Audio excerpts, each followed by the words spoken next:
Dəfələrlə qeyd etmişəm ki, hədislərə və məzhəblərə tabe olan din xadimləri Quranda hədislərə tabe olmağımızı bildirən açıq-aşkar ayələri bizlərə təqdim edə bilmirlər. Bunu edə bilməsələr də başqa bir iddialarla çıxış edərək hədislərin də dində mənbə olduğunu sübut etməyə çalışırlar. Bu məşhur iddialardan biri də belədir ki, Quranda bəzi ayələr, bəzi məsələlər var ki, hədislər olmadan biz onları anlaya bilmərik və bu ayələrin izahını bizlərə hədislər bildirir. Ona görə də hədislərə tabe olmağımız vacibdir və hədislər də dində mənbədir. Halbuki bu cür yanaşma ilə nəyisə sübut etmək nə elmi baxımdan, nə məntiqi baxımdan doğru bir yanaşma deyil. Çünki hansısa bir kitabda bir məsələnin tam açıqlanmaması bu məsələnin başqa kitablarda açıqlandığı anlamına gəlməz. Üstəlik bu kitabda yazılanları da Allahın hökmləri kimi qəbul edib, Allahın sözlərinə şərik qoşmaq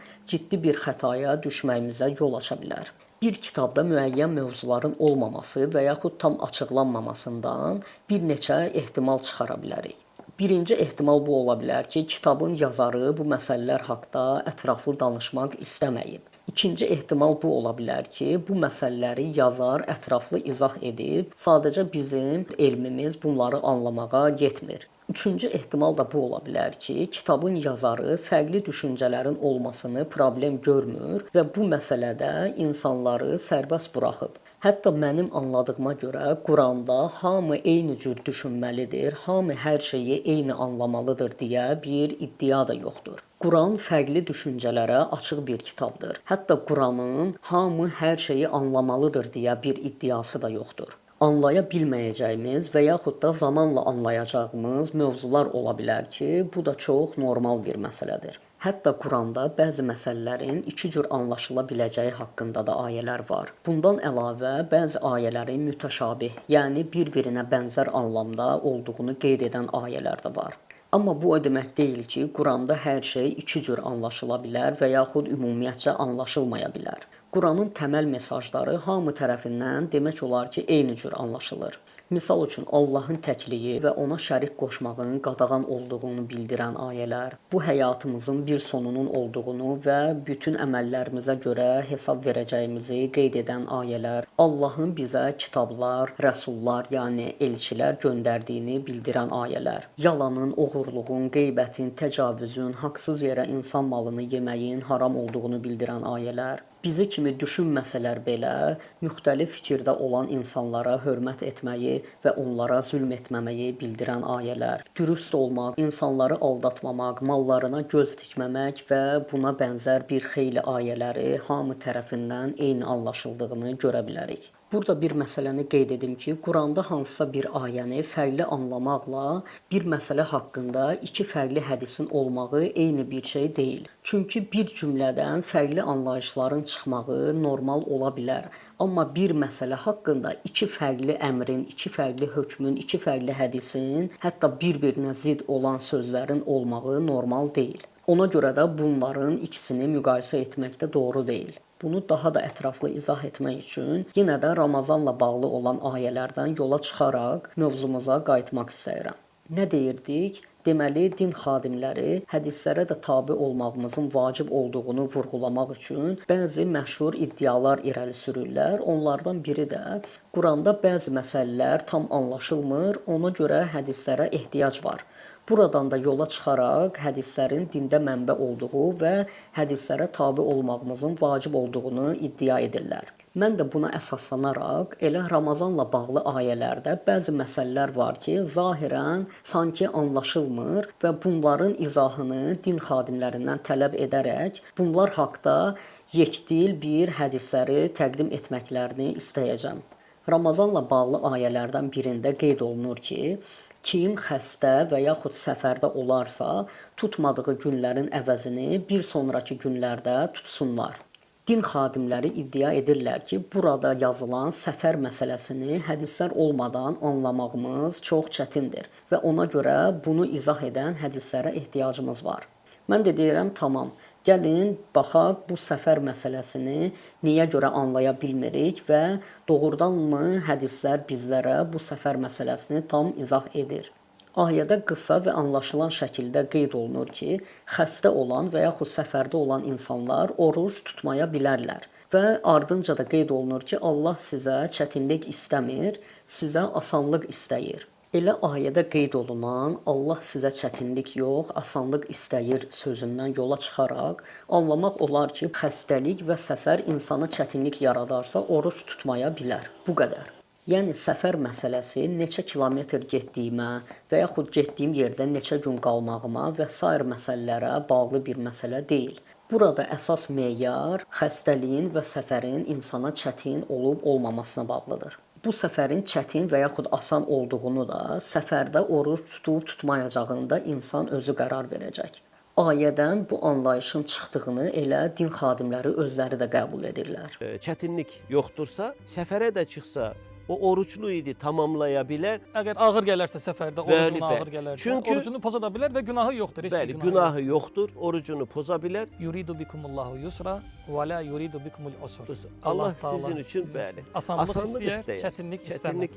Amma din xadimləri bu cür sadə və asan anlaşılan ayəni də anlamaqda çətinlik çəkirlər və müxtəlif suallar verərək dinlərini çətinləşdirirlər. Hansı səfər? Nə qədər qalmalıyam? Neçə kilometr gedən adama müsafir deyilir? Yəni məsafə hardan başlayır, harda qurtarır? Əvvəli haradır və sonu haradır? Səfərdə olan kimsənin oruc tutmaması daha yaxşıdır, yoxsa oruc tutması? Orucu açmaq məqsədilə səfərə çıxsam haramdır? Məncə bu suallar Quranı diqqətlə oxuyan hər kəsə tanış gəldi. Musanın qövmünün Musaya və Allaha ünvanladığı suallara bənzədi. Halbuki Musa öz qövmünə sadəcə bir inək kəsməyi əmr etmişdir. Onlar isə inək haqqda müxtəlif ağlasığmaz suallar verməyə başladılar. Bununla həm dinlərini çətinləşdirdilər, həm də Allahın onları qınamasına səbəb oldular. Sizə mən asan yolunu bir kəlmə dedim ki, gedin dişi heyvan kesin, inək kesin. Başladılar sual dalayacam. Nə rəngdə olsun? Nə rəngdə o suala bax, bitdi, yox. Bu inəklər bir-birinə oxşayır, belə lap dəqiqliklə ki, bilək. Bu bilsən nədir? O kasıb toynaşılıq sanmaq. Onlar sualları artırdıqca Allah biraz onlara qəlizə salır. Qeyd edim ki, videoda görüntülərini verdiyim şəxslərə qarşı qəlbimdə, ürəyimdə zərrə qədər kin-kudurət yoxdur. Heç bir nifrət yoxdur. Hətta aralarında sevdiyim və hörmət etdiyim şəxslər də var. Onlardan biri də elə Axund Azərdir. Əgər hansısa bir ayəni və yaxud orada keçən bir sözü izah etmək üçün hədislər mütləqdirsə, deməli bu sözləri izah edən dəqiq və yekdil qəbul olunmuş hədislərin olması da mütləqdir. Görəsən din xadimləri bütün müsəlmanların, bütün məzhəblərin ittifaq etdiyi yekdil bir hədisləri bizə təqdim edə bilərlərmi? Əlbəttə xeyr. Bu səfər məsələsini məzhəblər, din xadimləri, alimlər o qədər çıxılmaz, ziddiyyətli və qorxulu hala gətiriblər ki, bunu hətta özləri də etiraf edirlər. Və bu səfər məsələsi elə bir məsələdir ki, burada alimlərimiz, İslam alimləri, fəqihlər böyük ixtilaf ediblər. Narahat olma, qorxma yəni. Aydın oldu, axı nə demək istəyirəm? Bu görüntülərin yerinə mən kitablardan səhifələrin şəkillərini də paylaşıb, baxın burada belə yazılır da deyə bilərəm. Ancaq düşünürəm ki, beləcə videolar sıxıcı ola bilər və ən əsası da müxtəlif iradlara səbəb ola bilər. Kimsə irad bildirə bilər ki, həmin kitabın filan səhifəsində başqa fikir var və yaxud sən bu hökmü doğru anlamamısan, sən bu hədisi doğru anlamamısan, bu hədisdə filan şey filan mənaya gəlmir və sair bu cür iradların önünü almaq üçün bu fətvaları, bu hədisləri elə din xadimlərinin öz dillərindən sizlərə təqdim edirəm. Keçək məzhəblərin bu səfər haqqında olan fətvalarına. Səfər sayılmaq üçün neçə kilometr olmalıdır? Yəni biz neçə kilometr yol qət etsək, səfərdə olduğumuz sayılır və oruc tutmaya bilərik. Hər bir məzhəbin öz səfər anlayışı var və hər bir məzhəbin öz səfər uzunluğu, məsafə uzunluğu var. Şiəlikdə məsafənin nə qədər olması, neçə kilometr olması haqqında iki görüş var. Əgər bir nəfər öz yaşadığı yerdən 44 kilometr uzaqlaşsa, o müsafir sayılır. Ayətullah Xameneyə görə isə gedib qayıtması 41 kilometr olan məsafəni qət edən adamlar müsafir sayılırlar. Bəs digər məzhəb olan sünnilikdə məsafənin neçə kilometr, nə qədər olduğu haqqında neçə görüş var? Bu barədə İmam Əl-Eyni rahimehullah Umdatul Qari kitabında deyir ki, 20-yə yaxın görüş var. 20-yə yaxın. Nə deməkdir bu qardaşım? Müasir alimlərdən məsələn deyirlər ki, heç olmasa 70-80 kilometr olsun. 75 kilometrdən əlavə uzaq bir yerə getmiş olasan. Belə olduğu halda bəli sən müsafir sayılırsan. Səfər təxmini 80-85 kilometrdən sonra sayılır. Deməli 90 kilometrdən daha çox məsafəyə gedirsə, o səfərdə sayılır. Yoxdur belə 50, 60, 85. Bu məsələ örf üzərində götürülür. Əgər səfər sayılır, sonra örfdə, adətdə o səfərdir. Kilometr və s. məsələlərində heç bir dəlil yoxdur.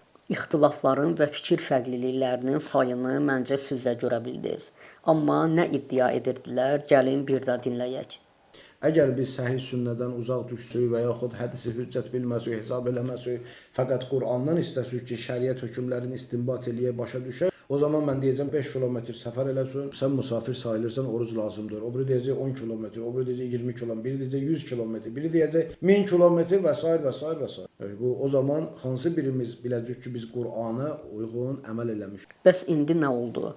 Sünnədən, hədislərdən uzaq düşməyən məzhəblər Quranda çox asan şəkildə anlaşılan bir məsələni görün hansı hala saldılar. Biri deyir 41 kilometr, biri deyir 44, 70, 80, 90, 85, hətta bundan çox deyənlər də var. Burada bir Quran ayəsi yadıma düşdü. İçindən ürəyiniz istəyən hər bir hökmü çəkib çıxara biləcəyiniz kitablarınız mı var? Keçək qardaşlarımızın bir sonrakı suallarına. Səfərdə neçə gün qalmalıyıq ki, müsafir sayılaq? Yəni, neçə günlük səfərə gedəndə biz orucumuzu poza bilərik? Burada biz deyirik ki, fuqaha böyük ixtilaf edib, fəqihlər ixtilaf ediblər. Təəccübləndikmi?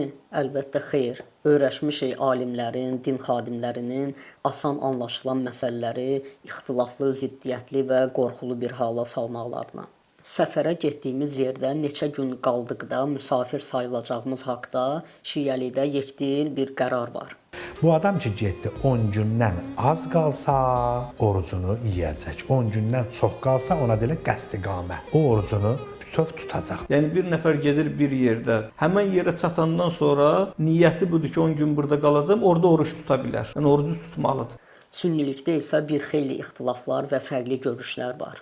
3 gün qalarsansa artıq sən müsafir sayılmırsan. Şafiilərdə isə 4 gündür. Gedəcəyi yerdə 4 gündən az qalacaqsa tutmaya bilər.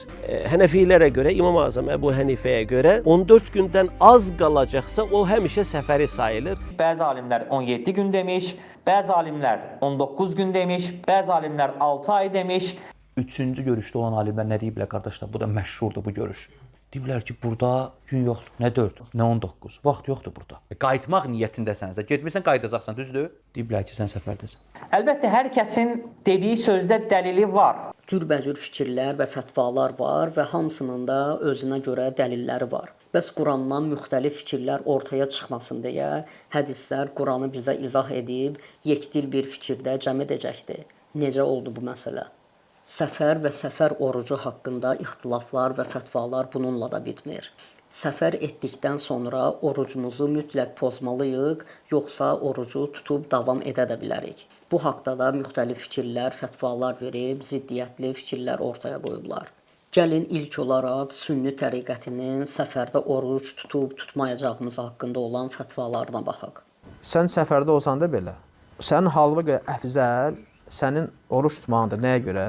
Bir var Ramazanda oruç tutsa, bir də Ramazandan qıraqda. Sahabeyni deyil axı, başa düşdünüz? Hənəfilər, Şafilər, Maliklər deyiblər ki, oruç tutması daha yaxşıdır. Həmbəlilər isə deyiblər ki, oruç tutması gərəkmir, oruç tutmamalıdır. Hətta səhabə dönəmindən bu ixtilaf vardır. Şiəlikdə isə səfərdə oruç tutmaq yekdil olaraq haramdır, qadağandır. Səfərdə olan müddətdəki səhabələrdən bəziləri ki, orucunu açmırdılar, Peyğəmbər bunlara ad qoydu, günahkar. Həzrət İmam Sadiq əleyhissalam deyir ki, səfərdə kim oruç tutsa, mən ona meyyit namazı qılmaram. Sən özündən əlləməlik də ehtiyac yoxdur eləyəsən, deyəsən ki, acmamışam, mən səfərdə də olanda narahat eləmir, qoy mən tutum. Orada deyirəm, tutma. Allaha təslimiyyətini göstər. Nə deyirdilər? Deyirdilər ki, bu ayələr, hədislər olmadan anlaşılmır.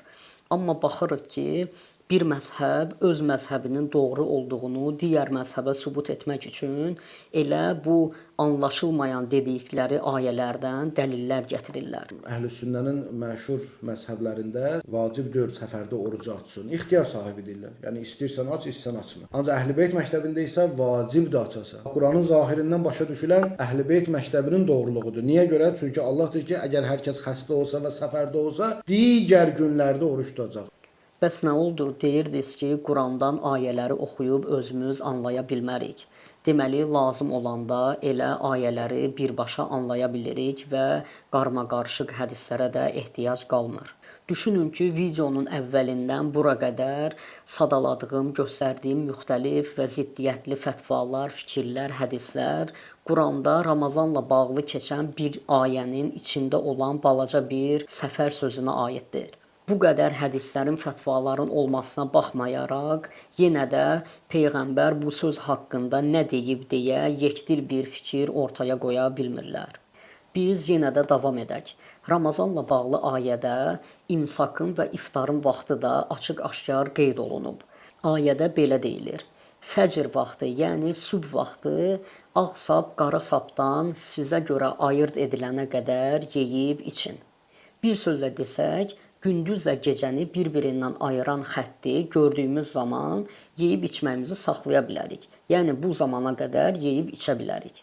Ayədə nə qədər də ağ sap, qara sap metaforları işlənsə də, orada keçən fəcr sözündən, yəni sübh tezdən anlayışına gələn sözdən anlayırıq ki, buradakı ağ sap və qara sap gündüzlə gecənin metaforik bir anlamlarıdır. Fəcr sözünün orada gəlməsi bu ağ sap, qara sapın sanki mənasını izah edir ki, ağ sap, qara sap nədir? Orada nəzərdə tutulan ağ sap gündüzün bəyazlığı, qara sap isə gecənin zülmətidir. Çünki fəcrdə sözü gəlir. Dan fəcrdən, dan yeri söküləndən qara sap, ağ sapdan ayrılana qədər, yəni gündüzün işığı gecənin işığından ayrılmağa başlayanlar. Hətta məzhəblərdə bu ayəni bizim anladığımız kimi izah edən yekdil bir hədislər də var. Sonra orada fəcrin girməsini Peyğəmbər sallallahu əleyhi və səlləm izah eləyir. Deyir ki, o fəcrin girməsi deyir, belə deyil. Belədir. Bax, indi mən burada sizə bir şey göstərəcəm. Doğru fəcr, bax belə, yanlara yayılır. Əgər sizdən də kimsə bunu izləsə, görər. Ayədən də və məzhəblərin hədislərindən də açıq-aşkar şəkildə rahat anlaşılan bir məsələdə məzhəblər ciddi xətaya yol veriblər. Xəta da bundan ibarətdir ki, məzhəblərin tərtib etdiyi imsak saatlarında səmaya baxdıqda səmanın zil qaranlıq olduğunu görə bilərik. Quranda və məzhəblərin hədislərində isə qaranlıq ilə gündüzün bir-birindən ayrıldığını gözümüzlə görə biləcəyimiz şərti var.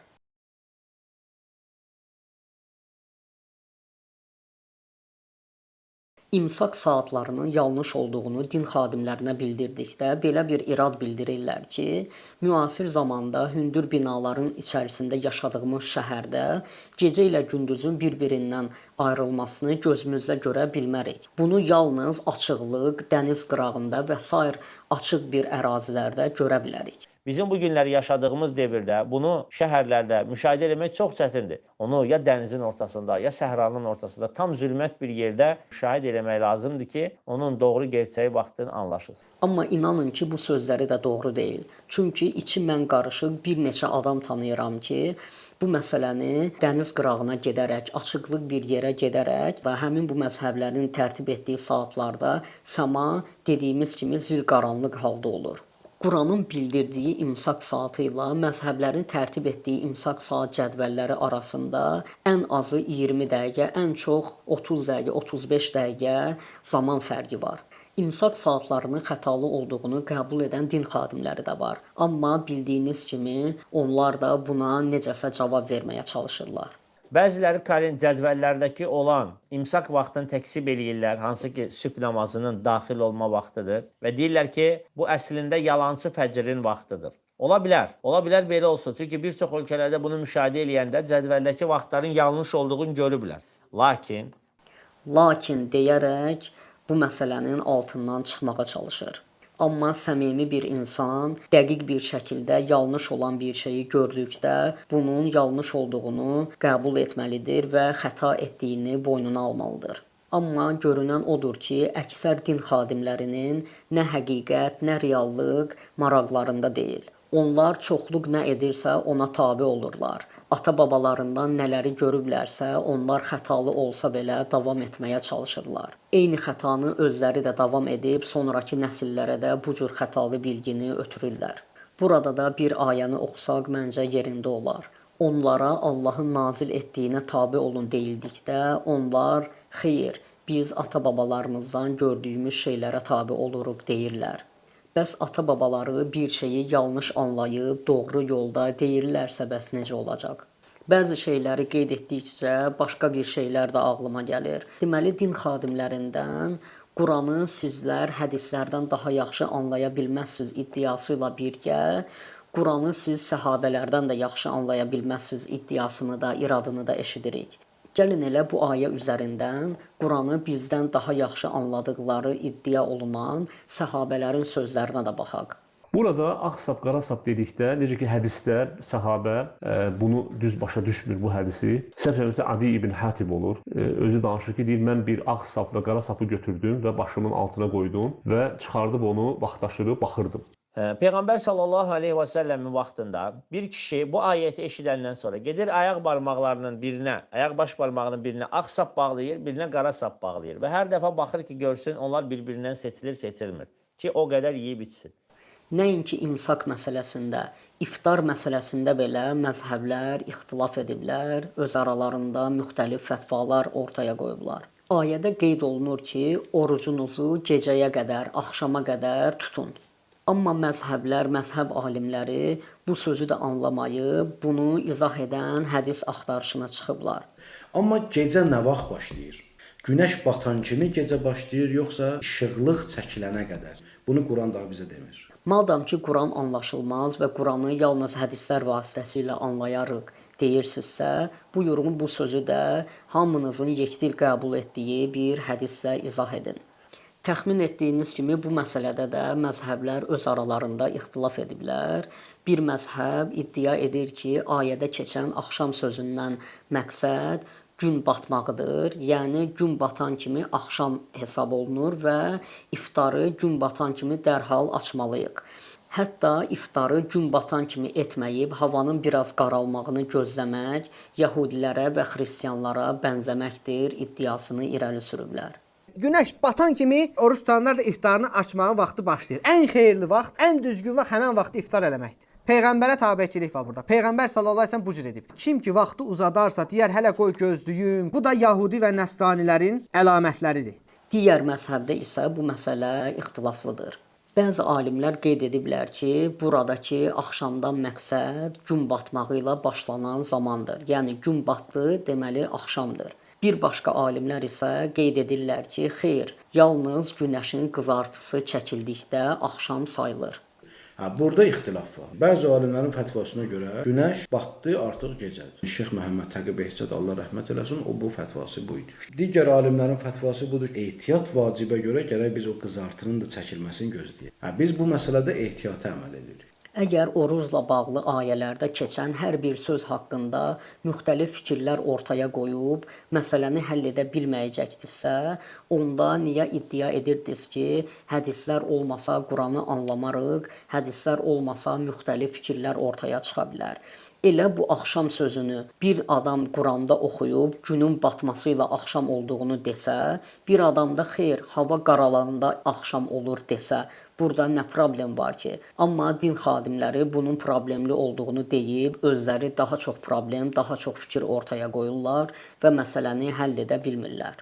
Burada bir sual yarana bilər ki, tamamdır, biz hədisləri qəbul etmirik və Quranı yalnız Quranın özündən anlamağa çalışırıq. Burada bəzi sözlər iki anlama gələ bilir. Bunu necə çözə bilərik? Quranda elə bir məsələlər ola bilər ki, bir-birinə yaxın iki anlama gələ bilər. Burada problemli heç nə yoxdur. Misal üçün, Quranda elə bu axşam sözünü götürək. Tutaq ki, bir nəfər Quranda keçən bütün gecə, axşam sözlərini bir araya toplayıb biraz araşdırma edir. Baxır ki, Quranda gecə sözü bir neçə anlamda işlənib. Gecənin zil qaranlığı olduğu da Quranda qeyd olunur. Gecənin tədrici olduğu, yəni havanın yavaş-yavaş qaralmasını da bir başqa ayədən görə bilir. gecənin bir neçə qismdən ibarət olduğunu bir başqa ayədən görür. Və Quranın başqa yerində keçən bu sözü bir yerə toplayıb belə bir qərara gəlir ki, gecə yekdil olaraq zil qaranlıq anlamı yox, bir neçə perioddan ibarət olan bir zaman kəsimidir. Ona görə də gün batımını da özü üçün gecə olaraq anlayır, qəbul edir və iftarını gün batanda açır. Digər bir adam isə gecənin yalnız qaranlıq olduğunu düşünür və buradakı gecə, axşam sözündən havanın qaralması olduğunu anlayır, iftarını hava qaralanda açır. Bu qədər. Bir başqa maraqlı ayədə Allah insanların gecəni tam hesablaya bilməyəcəyini də qeyd edir və bunu onlara bağışladığını vurğulayır. Amma məzhəblər iddia edirlər ki, xeyr, bizim hədislər bu cür ayələri həll edəcək, izahını verəcək və hamını yekdil bir rəy ətrafında birləşdirəcək. Amma bu iddialarının boş olduğunu görürük və hədislərin bu cür ayələri izah edə bilmədiyini görürük. Bundan əlavə nəinki bir-iki fikir, hətta sayı hesabı bilinməyən fikir ortaya atıb insanları daha da ixtilafa salırlar. Ən pis olanı da bu hökmlərin Allahın hökmü olduğu kimi qəbul edib Allahın sözlərinə şərik qoşurlar. Bayram günləri yaxınlaşdığına görə sonuncu misalımı da elə bayram namazından verib videonu tamamlamaq istəyirəm. Bura qədər ayələrdə keçən fərqli sözləri hədislərlə izah edə bilmədiklərini görə bildik. Hədisləri işi daha da çətinləşdirdiyini görə bildik. Bu iddialarının içinin boş, təməlsiz olduğunu görə bildik. Amma yenə də bunlara göz yumub deyirik ki, tamamdır. Ən azından yüzlərlə, minlərlə səhabənin Peyğəmbərlə bir yerdə qıldığı bayram namazlarında heç olmasa ixtilaf etməzdiniz. Amma baxırıq ki, yüzlərlə, minlərlə səhabənin Peyğəmbərlə qıldığı bayram namazında belə ciddi ixtilaflar ediblər. Halbuki bu məzhəblər hamısı iddia edir ki, biz eyni bir Peyğəmbərə tabi oluruq. Eyni bir Peyğəmbərin hədislərinə tabi oluruq. Eyni bir Peyğəmbərin qıldığı namazı qılırıq. Eyni bir Peyğəmbərin səhabələrinə, əhl-i beytinə tabi oluruq. Amma baxırıq ki, bayram namazı kimi önəmli bir namaz hesab etdikləri məsələdə belə ciddi ixtilaflar ediblər. Bu gündəlik namazlar da deyil ki, deyək ki, bir neçə adam, 5-10 nəfər adam yığışıb namaz qılıblar, ixtilaf ediblər. Bu bayram namazıdırsa, orada bütün səhabələr, səhabələrin yoldaşları, uşaqları hamı iştirak edibsə, bu namazda ciddi ixtilafların olmadığını düşünməliydik və belə də olmalıydı. Amma bu cür önəmli bir məsələdə belə ixtilaf ediblər. Bayram namazını qılmaq vacibdir yoxsa yox? İlk addımda belə ixtilaf ediblər. Gəlin sünnilik məzhəbində bayram namazının hökmünə baxaq. Bayram namazına getməyə qadir olan hər bir kəsə vacibdir. Bayram namazını qılmasaq da belə bir şəri baxımdan günah yoxdur. Şiəlik məzhəbində isə bayram namazını qılmaq müstəhəbdir. Çünki bayram namazını qılmaq yalnız 12-ci imam zuhur etdikdən sonra vacib sayılacaq. Müstəhəbdir, vacib deyil. İmam Zaman Əcəlallahu Teala fərəcəh zuhur edəndən sonra bu namaz vacib olacaq. Bayram namazının qılınma saatında belə ixtilaf ediblər. Günəş doğduqdan 20 dəqiqə sonra bayram namazının vaxtı başlayır. Günəş zenitə çatanda bayram namazının vaxtı çıxmış olur. Yəni günəş doğduqdan təqribən 40-50 dəqiqə sonra bayram namazını yerinə yetirə bilərik. Digər məzhəb isə iddia edir ki, günəş çıxan kimi namazın vaxtı başlayır, ta ki zöhr namazının vaxtına qədər davam edir. Bu namazın vaxtı bayram günü günəş çıxdıqdan zöhr əzanına qədərdir. Gəldi məsələnin ən can alan tərəfinə, bayram namazının qılınma şəklinə. Bunda belə adamlar ixtilaf ediblər. Bir məzhəbə görə Peyğəmbər bu namazı əli açıq qılıb, 2 rəkət qılıb, birinci rəkətdə 5 dənə qunut tutub, qunut yəni əlləri belə tutub dua etmək. İkinci rəkətdə isə 4 dənə qunut tutub. Niyyət edirik ki, bayram namazını qılıram qürbətən elallah. Təkbir deyib həmd surə oxuyuruq. Ondan sonra təkbir deyib birinci rəkətdə 5 dənə qunut tutulur. Hər bir qunutun arasında bir təkbir deyilir. 5-ci qunutu tutduqdan sonra təkbir deyib rukuya gedilir, səcdələr və qalxılır 2-ci rəkətə. 2-ci rəkətdə də eyni ilə həmd və surə oxunur. Ondan sonra 4 dənə qunut tutulur. Diqqət edin, birinci rəkətdə 5 qunut tutulur, ikinci rəkətdə 4 qunut tutulur. Təkbir deyirik, qunut tuturuq. 4-cü qunutdan sonra təkbir deyib rukuya gedirik. Təşəhhüd, salamlar və namazı tamamlayırıq.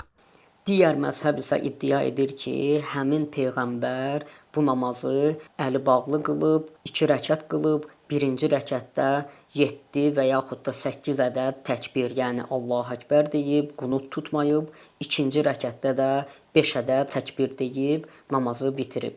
İftitah təkbiri alınır, Sübhanəkə duası oxunur. Hənəfi məzhəbinə görə 3 dəfə təkbir alır. Şafi məzhəbində isə 7 dəfə təkbir gətirilir. 7 dəfə Allahu Əkbər təkbirlərini deyirik. Fatihə surəsini və Fatihə surəsindən sonra bir surəni oxuyuruq. Sonra rükû, səcdə edirik, adi namazda olduğu kimi. Sonra ikinci rükətə qalxırıq. İkinci rükətə qalxıb 5 dəfə təkbirlər deyəndən sonra Fatihə surəsini və sonrakı surəni oxuyaraq namazımızı rükûlu, səcdəli və təşəhhüd oxumaqla yekunlaşdırırıq.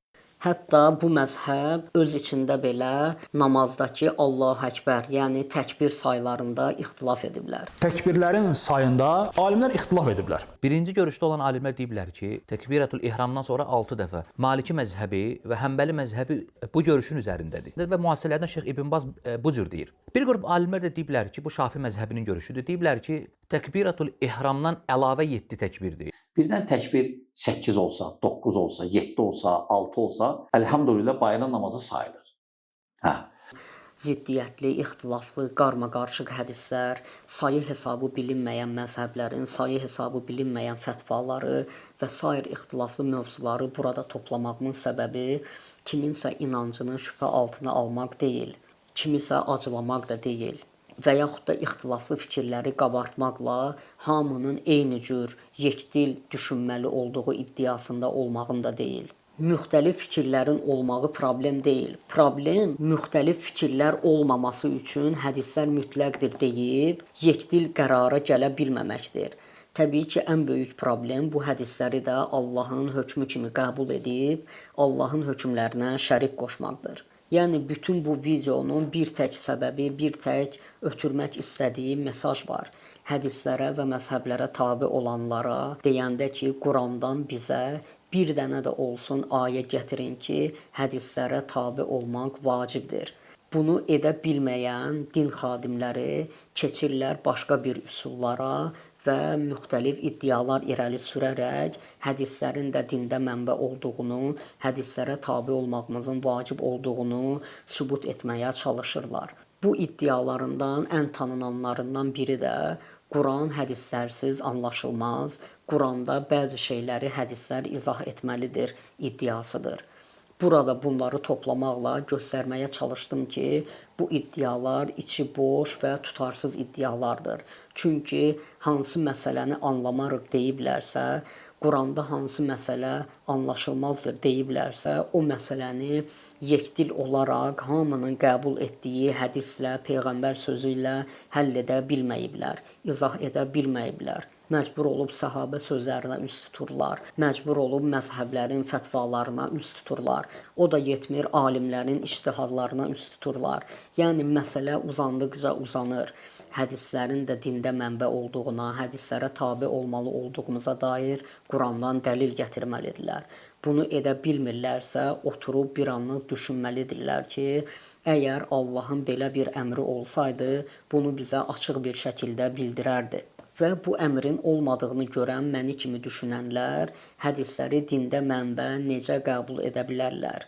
Necə hədisləri Allahın sözlərinə şərik qoşa bilərlər? Düşünürəm ki, bu videoya baxan din xadimləri bundan sonra bu iddia ilə hədislərin dində mənbə olduğunu, hədislərə tabe olmalı olduğumuzu sübut etməyə çalışmazlar. Bəlkə də bu sualı davamlı verməyin bəzi adamları narahat edir, amma son olaraq yenə eyni sualı təkrar etmək istəyirəm. Allahdan və onun ayələrindən sonra hansı hədisə inanırlar?